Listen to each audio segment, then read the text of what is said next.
What's up, everybody? This is Trysta. Please subscribe to This League.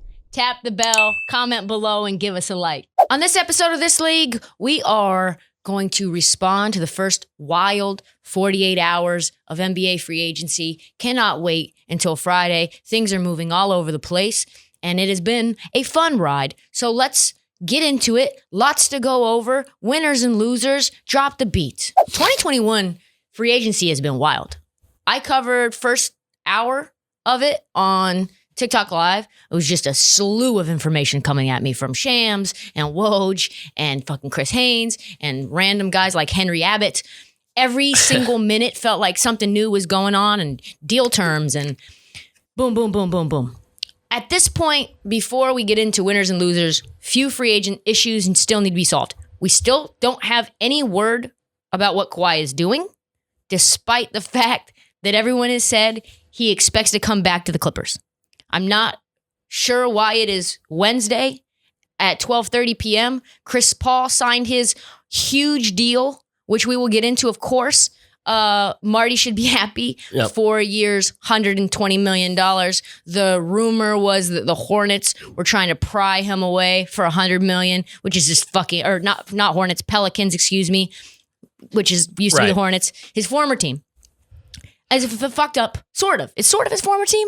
Yeah, it's kind of like the Browns and the Ravens and like the franchises moving. Yeah, no, I think technically he's still part of the Charlotte Hornets like franchise history, but still, yeah, no, former team. And it's always great news when GMs leak moves they tried to make. Yeah. That means the state of the Pelicans is very good. Very. We almost had Chris Paul if the Suns didn't end up going and paying him. So they paid Chris Paul, which was inevitable, we thought, but still no Kawhi. Very weird. Dinwiddie, I think he's going to the Wizards, but that's very complicated because it's a sign and trade situation. They don't have enough money to just pay him outright. And he's probably going to the Wizards via the scrap heap, aka the Oklahoma City Thunder, probably taking Kuzma's contract on and probably having to give them a 2025 pick because they owe the 2023 first round pick. And the only way that it can't be unprotected is if Sam Presti says is actually doing the deal too, because they'll get 2025 and 2023. So it'll trickle down. Hard to explain. Very complicated. Kuzma and OKC would be so beautiful. I kind of love that. I mean, it's exactly what I've said forever. Like if he played on any other team, no one would know his name. And he's just going to fade so beautifully into obscurity. And I never have to hear his name again. It's going to be so lovely. Reggie Jackson, we still don't know. The Bulls need to move Lauri Markkanen or they need to let him go for free. Right. That's like a big free agent that no one's really talking about. And Kelly Oubre. Who knows what's going to happen with him? And then obviously Dennis Schroeder just eroding into dust. Somebody on Twitter was like, took my old take and they quote tweeted it and they're like, white woman telling black man what his worth is. And it's like, I'm not doing anything. Yeah. All I'm doing is really illuminating what the market looks like for Dennis Schroeder, and it's not good. I think he gets like 10 million. Yeah, I mean, it's looking very bad. I mean, we talked about it in the preview episode where it was just this point guard like Russian roulette, and the two guys like left at the end of it are Dennis Schroeder and Reggie Jackson. Yeah, and I think Reggie Jackson might just come back for scraps to the Clippers, and that's fine. But like, what is Dennis? Anyway, here's the winners and losers. CP3, biggest winner. Just 37, right? 37. 36, about to be 37 start of the next season. Got to be close, yeah. And by the time this deal is up, he'll be fucking Tom Brady. He'll be 41 at the expiration date of this deal. He's getting $120 million, just like we thought in the middle of, I think it came out right before the playoffs, maybe? When he said he was going to turn down, the rumors were that he was going to turn down that $40 million or like deal. Maybe like in the first round or something like that. But the fourth year is a team option, which people haven't been broadcasting as much as they should. Yeah, so it's really a 3-year deal. Yeah. Jared Allen, 5 years, $100 million. Whew, shitload of money. Also, what are the Cavs doing? Evan Mobley and him, I don't know. Lonzo Ball paid 4 years, $85 million to the Bulls. Then DeRozan, 3 years, 85. What did I say? He should not take less, because if he takes less now, he's never getting money again. And he did exactly what he should have done, is find the highest bidder with the best situation for him to put up lots of minutes, lots of buckets. They also then signed Alex Caruso, the Chicago Bulls, to 4 years, 37. Yeah, so that sounds about right. Yeah, 4 years, 37. Wow. Can't believe I remembered that. So 4 years, 37. So now it's Alex Caruso. They're doing my philosophy of just to score a million points. Just score a million points, but also have a contingency plan in place to still have guys that can get you a bucket when your number one bucket has to go, which is Zach LaVine. Zach LaVine has to go. They're not going to pay him the super max, which is what Zach LaVine wants. So he's probably going to end up getting traded for more pieces. So Lauri Markkanen, I think, will obviously get moved for something of value. So I like what the Chicago Bulls are doing. Karnisovas is making moves. So that's a winner. Duncan Robinson, 5 years, $90 million to stay with the Heat. Wow.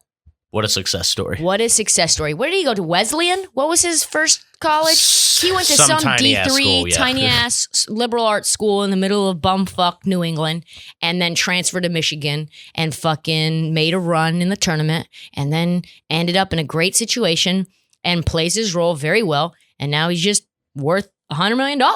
Put that in the bank, invest that in some Dogecoin, and off you go. Yeah.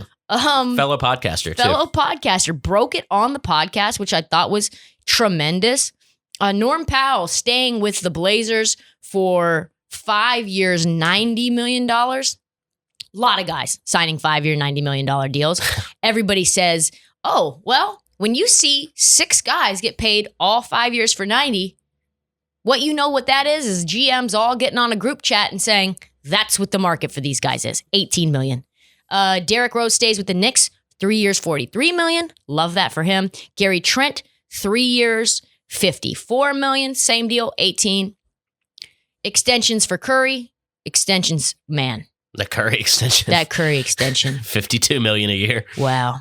5 years, 4 and 1, because he's got 1 year left. 4 years, $215 million. Wow. Shea gets his bag, 5 years, $172 million. That was shocking to me. Not shocking from like a make sense standpoint, but it's shocking from, did Oklahoma City actually, like I didn't know Oklahoma City would do that. Yeah. Yeah, no, it was, I guess, I mean, you got to like having Shea on your team. And Forever, like maybe he's all young. that shit was just like. Smoke. Yeah. Trae Young, 5 years, $208 million. These guys all getting their bags. Also, John Collins, I just was reading it. John Collins gets $25 million a year. Did he sign it? It just happened. Okay. Like maybe an hour ago. It happens. So we're good. So then the winners in terms of, I think, for teams, I think the Heat are huge winners. Getting Kyle Lowry makes sense. Then they give Butler the Brinks truck for, what is it? 4 years, $185. Wow, that's a lot of money. Kyle Lowry joins him.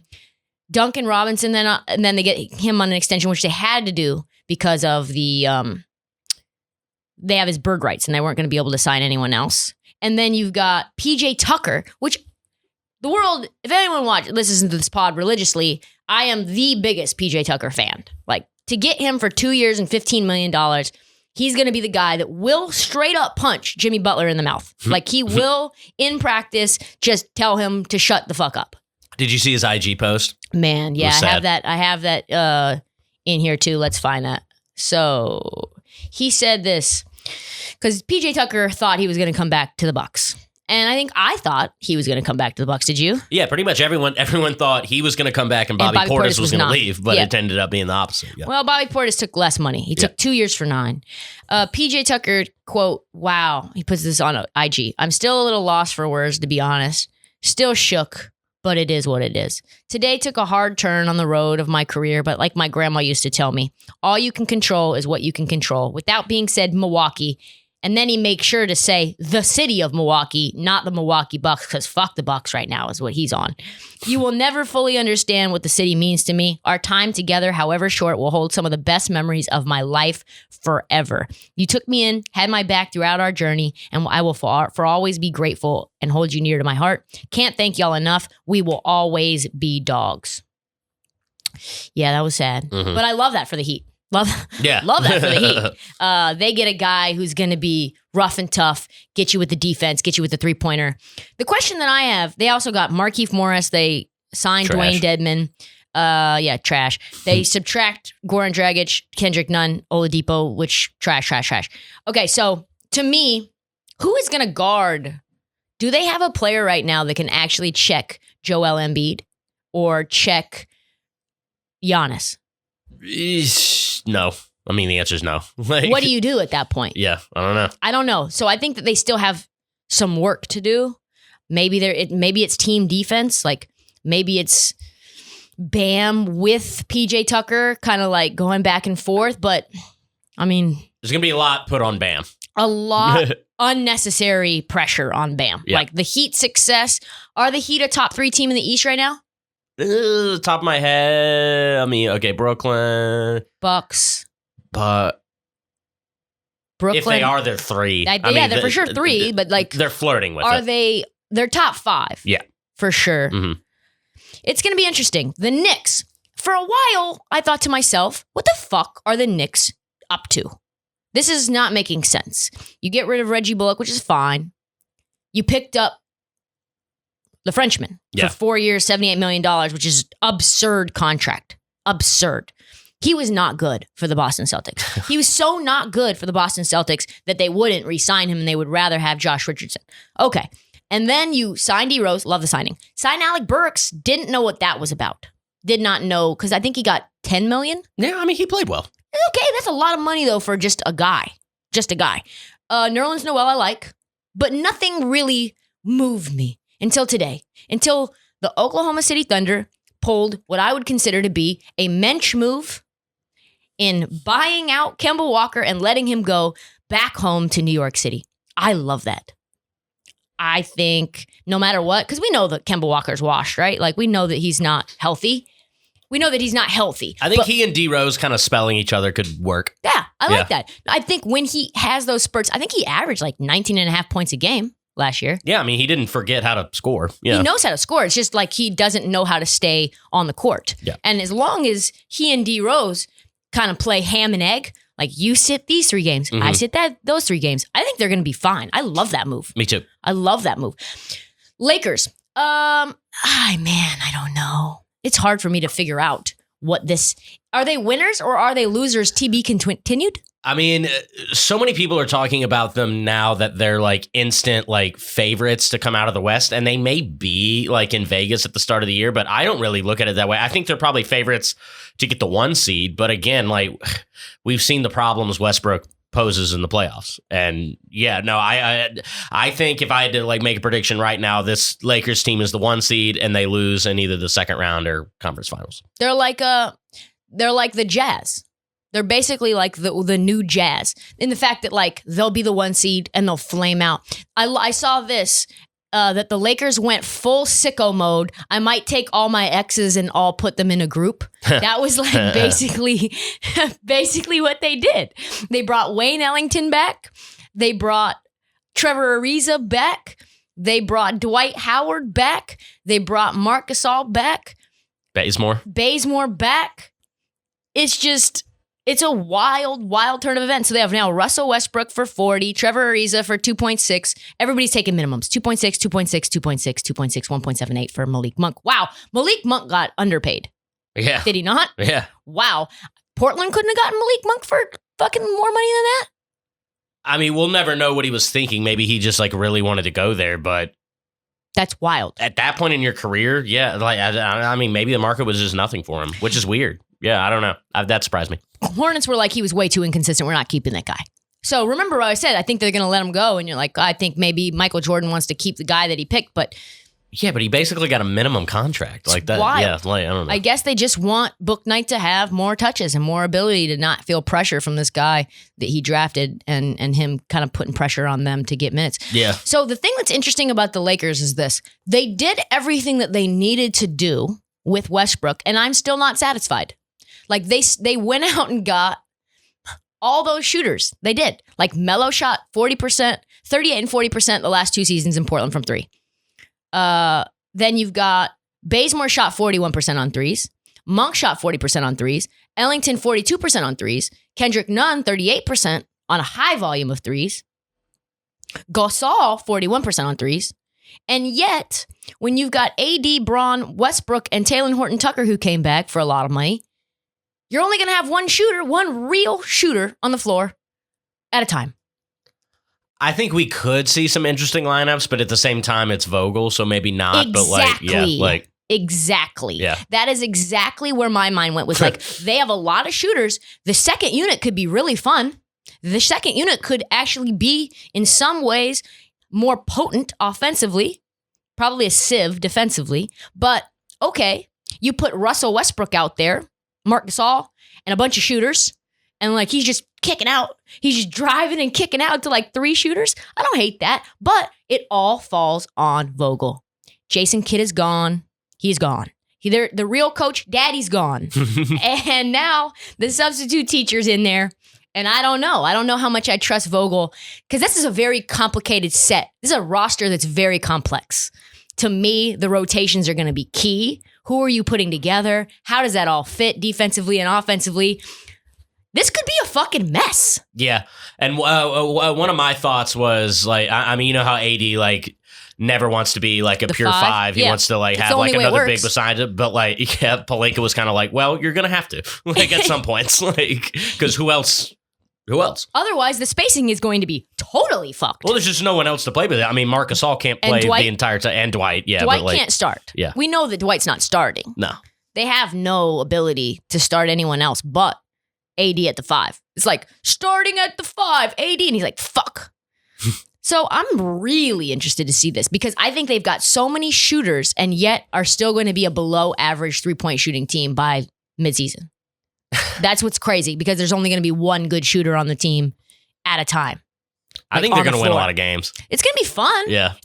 They are finally going to be fun, but it's also going to be like high highs, low lows. Like there's going to be some nights where Russell Westbrook shoots 4 for 24.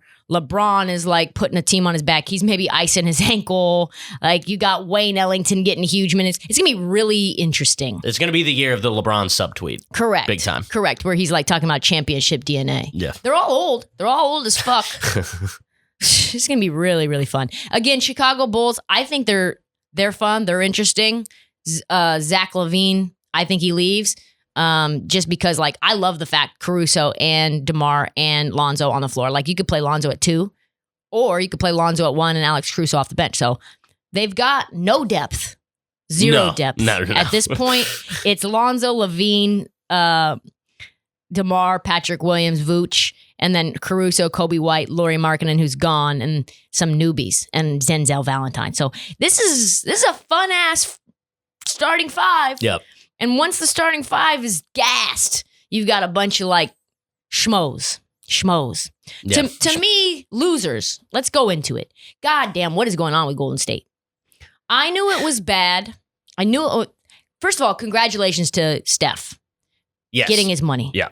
Well deserved.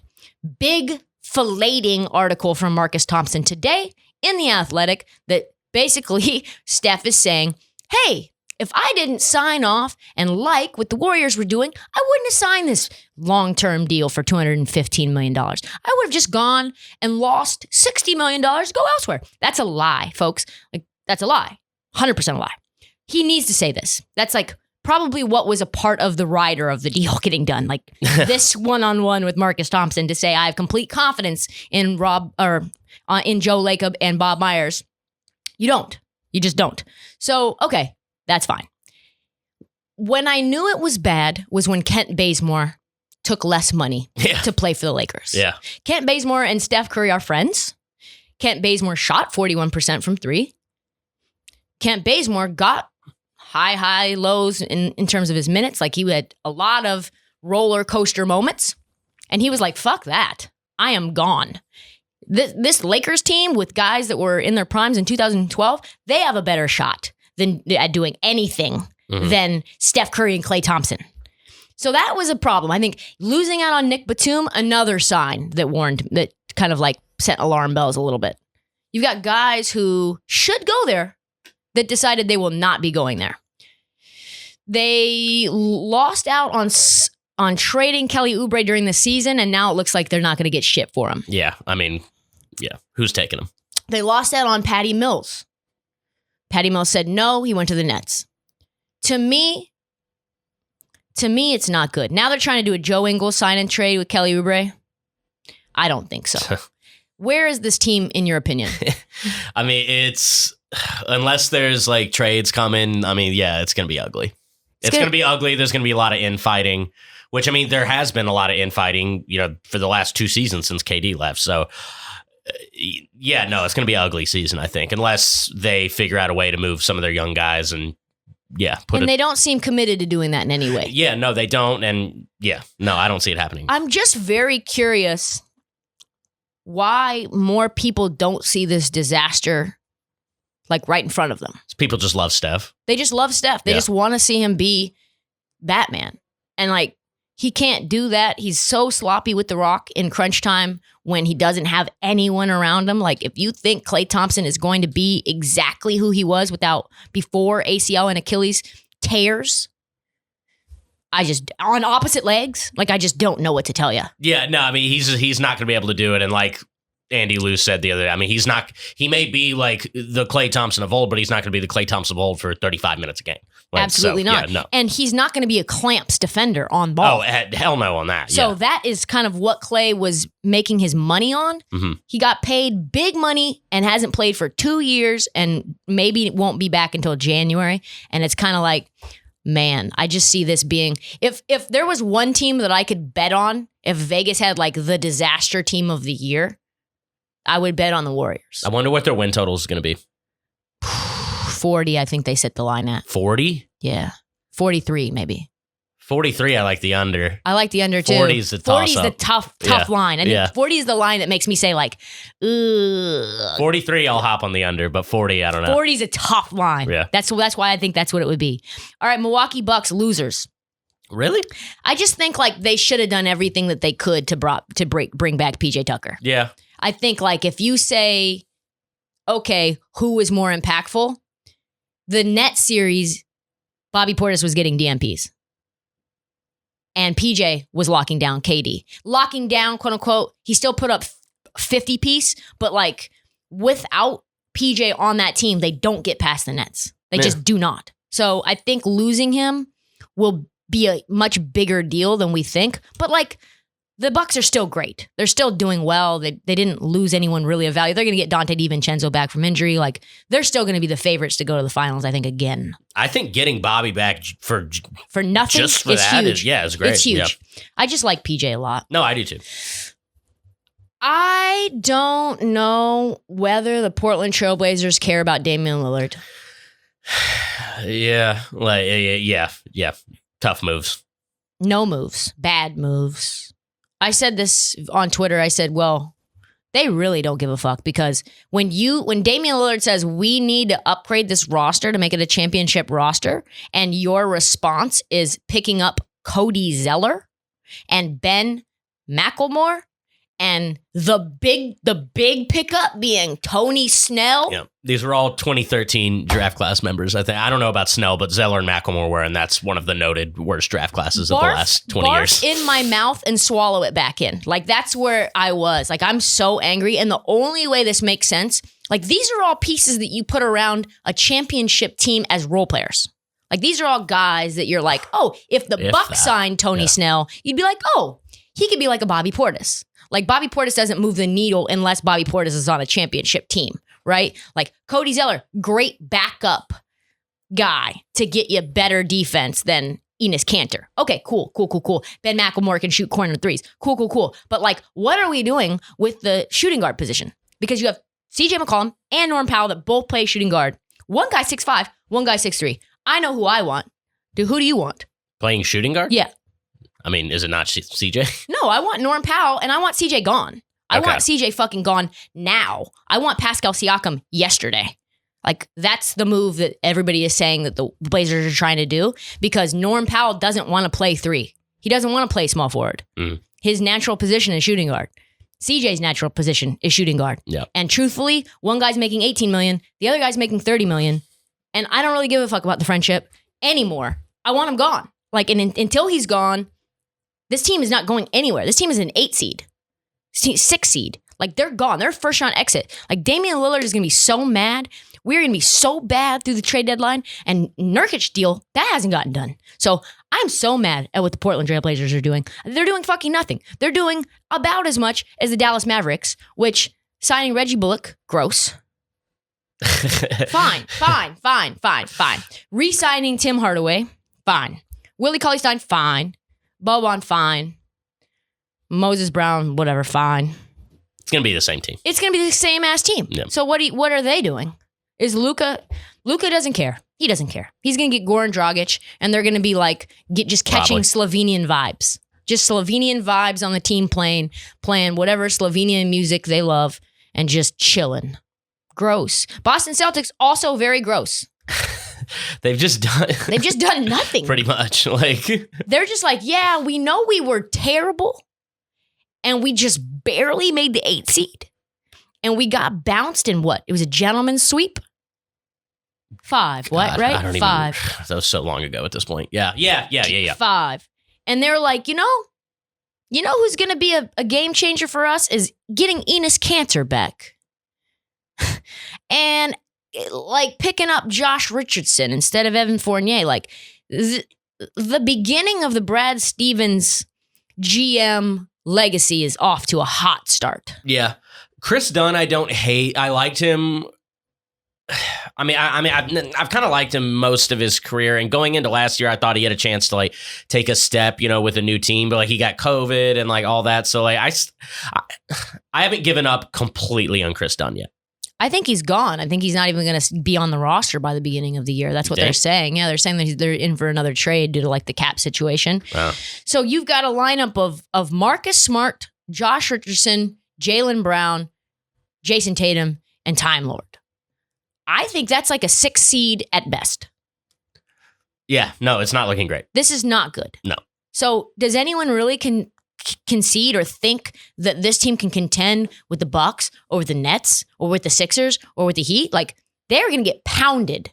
Talk about infighting. Talk about the type of infighting that we saw with the Celtics last year. If they don't trade Marcus Smart for something now, like they're talking about Brad Stevens is being frustrated with Marcus Smart. Like, he needs to go. Like, they do not have a real point guard on this team. No, that's probably the guy that needs to, get bound. Yeah, no, they have no point guards. They have no point guards on Chris this team. Dunn, but like you said, maybe gone. So, but yeah. This is not... And you don't want him to be... You don't want him to start starting anyway. point guard? Gross. This is literally maybe one of the worst. Like, this is low-key one of the worst. Because, like, Portland, it's obvious. Dallas, it's obvious. Sixers, obvious. But, like... You have Jaylen Brown and Jason Tatum, and Jaylen Brown's coming off of injury. You got 2 guys, legit all-stars, and like you can't be a 6 seed when you have that. No. In the East. Yeah. And getting worse. And like you have less good players. Like losing Kemba, losing Fournier, and losing Moses Brown, who you got like at the end of the year on that trade. I mean, at least they have Al Horford, I guess. I don't even know. I don't even know. That's not propelling you in forward. Any way. Yeah. In any way. But people, Celtics fans, they how they feel about him. Yeah.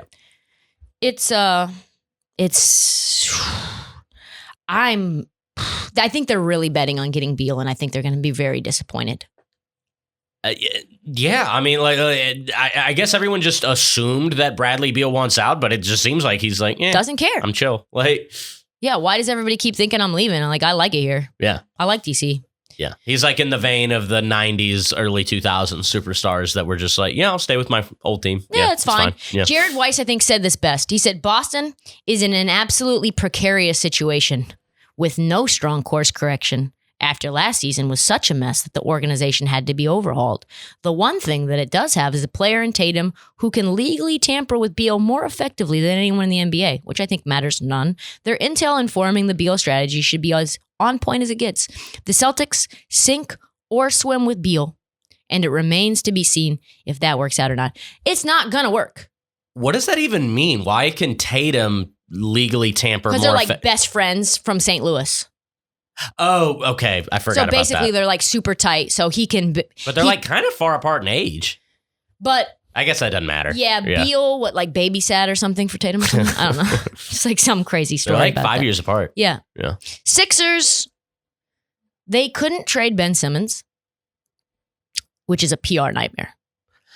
This is a PR nightmare. When Ben Simmons is on the roster and they play a game in Philly, it's going to get like, I don't know how I can state this clearly enough.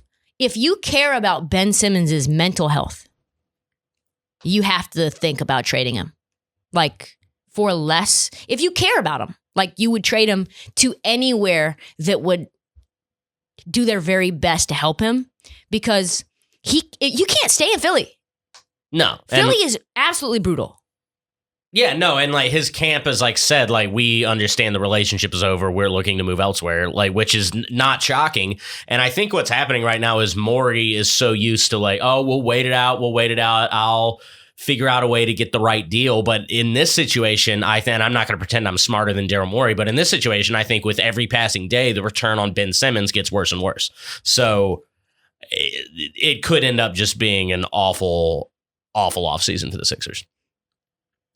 Part of me that loves chaos wants to see him stay on the roster, because there's going to be headlines of like a revolt. Yeah. Like there will be things thrown at him.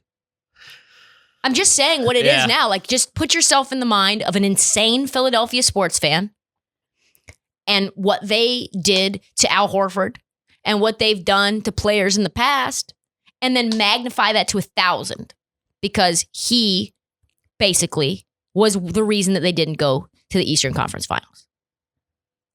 So it's going to be so bad.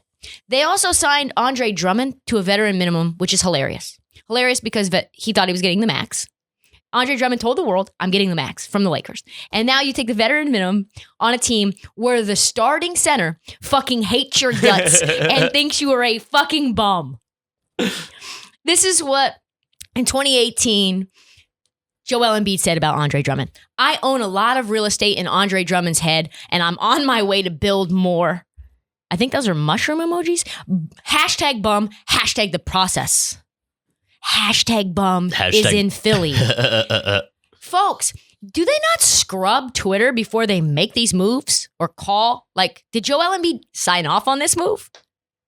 No chance, right? No, I mean, no chance. Yeah, I don't think he's consulted for things like that. Hashtag bum, veteran minimum. They waived George Hill, which is wild, because I think George Hill was the only like adult presence in the room. Yeah, that one was kind of a head scratch. I don't really know what the motivation was there. Like, that could have been a money thing, but yeah, I don't really know. To me, a catastrophic offseason so far for the Sixers. Yeah, like, if you're starting, you're going to start Tyrese Maxey at the 1, and you're going to probably put Ben Simmons to an. I don't know what's going to happen, but I'm intrigued to watch. So far, that is all the time that we have for this league podcast. We're going to be doing more TikTok lives. We're going to be doing more social clips to put on the feed. Make sure you check them. Make sure you check for the schedule for them.